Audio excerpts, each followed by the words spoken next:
Hello दोस्तों, तो आज के इस वीडियो में हम कुछ खास तरह के हिंदी वाक्यों को अंग्रेजी में अनुवाद करना सीखने वाले हैं। जैसे कि सबसे पहला वाक्य है वह आ सकता है। इसी प्रकार का दूसरा वाक्य है वह यहाँ रुक सकती है। तो ऐसे वाक्य जहां पर कुछ संभावना हो सकती है, ऐसा हमें लग रहा हो, तो उस तरह के वाक्यों का अंग्रेजी में हम आज अनुवाद करना सीखेंगे।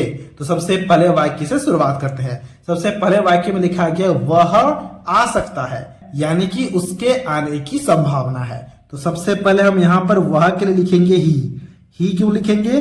क्योंकि सकता है लिखा गया है, यानी कि हमें पता है यह किसी एक पुरुष के बारे में कहा जा रहा है। ठीक है, तो हमने यहां पर ही लिखा। अब देखो यहां पर जो सकता है लिखा गया है ना, इसके लिए हम यहां पर में शब्द का प्रयोग करेंगे। MAY में मतलब संभावना है, वो वाला सकना। ठीक है, ही में मतलब वह सकता है। क्या सकता है ना, आ सकता है। आ यानी कि आना, और आना का अंग्रेजी में मतलब होता है कम।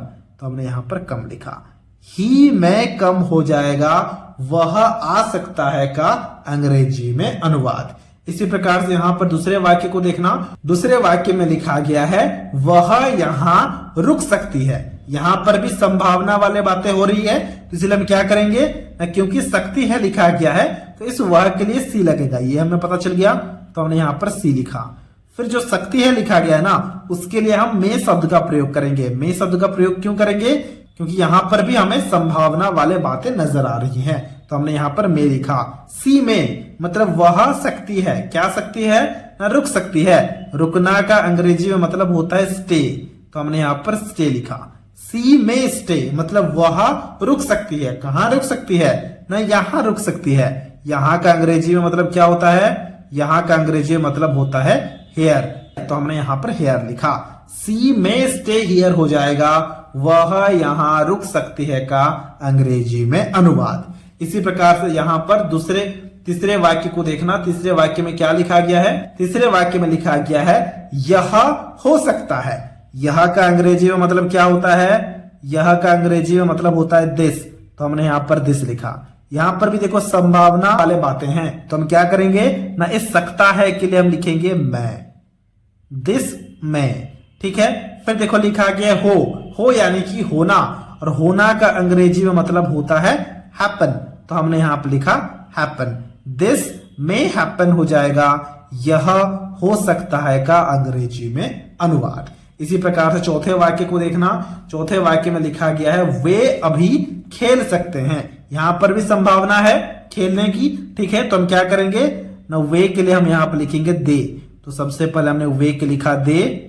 ठीक है, वे के लिए हमने दे लिखा। फिर देखो सकते हैं लिखा गया है, इसके लिए में लिखेंगे। ठीक है, दे में मतलब वे सकते हैं। क्या सकते हैं ना, खेल सकते हैं। खेलना का अंग्रेजी मतलब क्या होता है? खेलना का अंग्रेजी मतलब होता है प्ले, तो हमने प्ले लिखा। कब खेल सकते हैं ना, अभी खेल सकते हैं, और अभी का अंग्रेजी मतलब नाउ होता है, तो हमने यहां पर नाउ लिखा। दे में प्ले नाउ हो जाएगा वे अभी खेल सकते हैं का अंग्रेजी में अनुवाद। इसी प्रकार से यहां पर अगले वाक्य को देखना। अगले वाक्य में लिखा गया है तुम जीत सकते हो, तो तुम के लिए हम यहां पर यू लिखेंगे। ठीक है, यहां पर भी संभावना है, तो हम यहां पर में लिखेंगे।